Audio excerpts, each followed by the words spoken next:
Good afternoon everyone, my name is Marjorie Cuenca and here is my peer-to-peer network using fiber optic cable.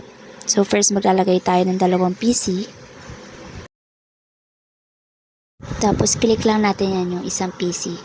Off natin muna, tapos tanggalin natin yan.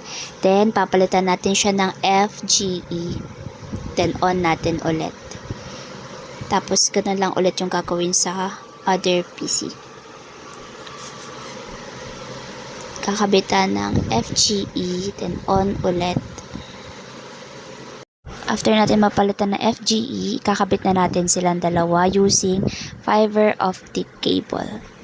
Gigabit Ethernet, then connect sa may kabila, tapos gigabit Ethernet ulit. After natin silang mapagkabit, is lalagyan na natin ng IP address yung bawat PC. So 192.168.0.1 para sa first PC natin. Then next is 192.168.0.2.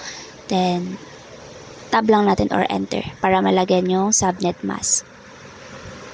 After natin malagyan ng IP address yung bawat PC, punta na tayo kay command prompt and IP config na natin sila. So IP config, enter, then ping.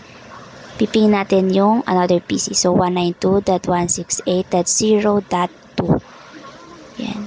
Kapag nag-reply siya, ibig sabihin okay na.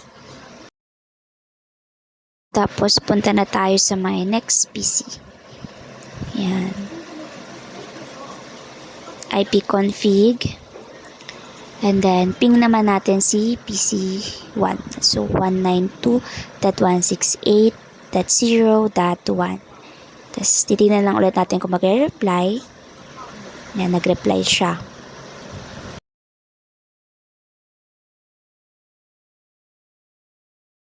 Tapos lalagyan na natin ng PDU yung dalawang PC.